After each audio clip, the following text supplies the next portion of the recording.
नमस्कार, विद्या news line में आपका स्वागत है। इन दो वीडियो क्लिप्स को ध्यान से देखिए। एक वीडियो क्लिप्स है 19 जून की, जब सीएम योगी अयोध्या पहुंचे थे। पहुंचने से पहले ही उन्होंने प्रशासन को आगाह कर दिया था कि उनके इर्द गिर्द कोई भी आरोपी नजर नहीं आना चाहिए। नतीजा ये हुआ कि चंपत राय हो, अनिल मिश्रा या कोई और योगी के साथ नहीं दिखा। अब दूसरी वीडियो क्लिप्स देखिए, जिसमें साफ दिख रहा है ये शेषावतार मंदिर के ध्वजा आरोहण कार्यक्रम है। चंपत राय मुख्य भूमिका में दिख रहे हैं। कोई पछतावा नहीं, चेहरे पे कोई सिकन नहीं, मानो कुछ किया ही नहीं।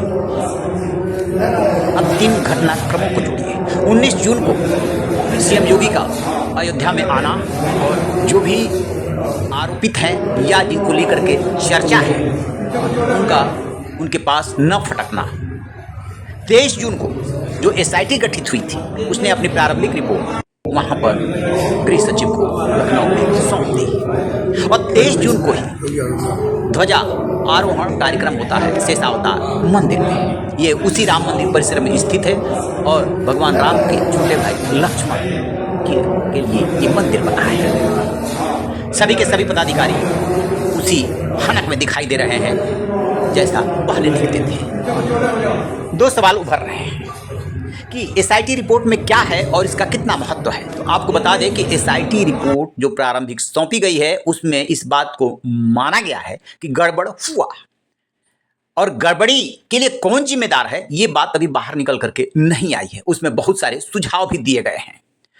जो चढ़ावा आता था उसके काउंटिंग सिस्टम में, चाहे बैंक के कर्मचारी हों या ट्रस्ट के, वहाँ के व्यवस्था में सीसीटीवी को लेकर के बहुत कुछ कहा गया है। एसओपी को लेकर के सवाल उठाए गए हैं। तो जिम्मेदार लोग हैं उन पर भी सवाल उठे हैं, लेकिन 48 घंटे बीत जाने के बाद भी अभी तक कोई एक्शन नहीं हुआ है।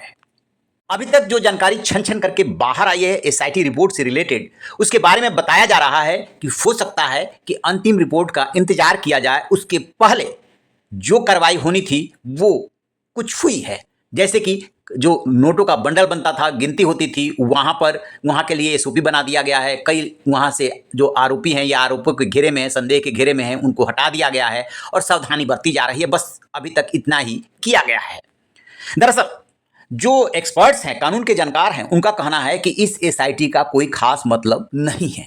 जब तक एफआईआर दर्ज नहीं होती, नामजद नहीं किए जाते लोग, उसके बाद एसआईटी बनती, उसके बाद आप जुडिशियल इंक्वायरी बिठाते, बात समझ में आ रही थी। इस एसआईटी का क्या मतलब, जो न तो किसी को हिरासत में ले सकती है, न सख्ती से पूछताछ कर सकती है। बस प्रारंभिक पूछताछ के आधार पर रिपोर्ट बनाई गई, 150 लोगों से पूछताछ हुई। इनके पास वो अधिकार नहीं है जो एफआईआर के बाद किसी भी एसआईटी को मिलती है। इस तरह से शेषावतार मंदिर के ध्वजा आरोहण समारोह में ट्रस्ट के महासचिव और पूरे परिसर की निगरानी के लिए जिम्मेदार चंपत राय हनक में दिखाई दिए। उससे साफ संकेत जा रहा है कि सीएम योगी हो या कोई और, उनका कोई कुछ नहीं बिगाड़ सकता। बिगाड़ेगा भी कैसे? ये तो विश्व हिंदू परिषद, आरएसएस यानी राष्ट्रीय स्वयंसेवक संघ और बीजेपी के बीच का मामला है। वहां ईगो का टकराव है और चंपत राय इतने शीर्ष पदाधिकारी हैं कि उन पर हाथ डालना सीएम योगी के बस की बात नहीं है।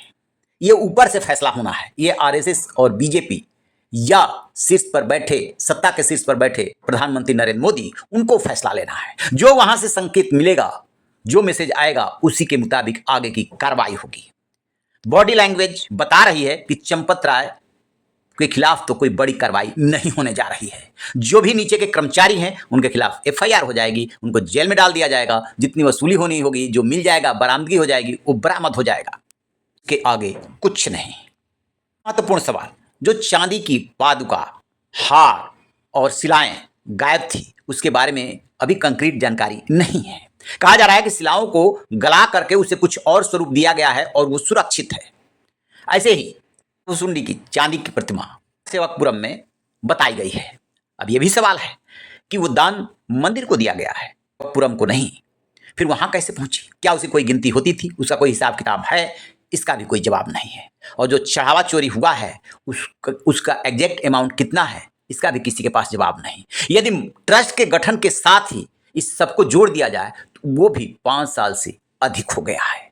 5 साल में कितना पैसा, कितना चढ़ावा, कितना सोना चांदी गायब हुआ, इसका आकलन करना बड़ा मुश्किल है। लेकिन हाँ, एक जानकारी जरूर सामने आई है कि लगभग 3,500 करोड़ का चढ़ावा इन 5 सालों में आया है।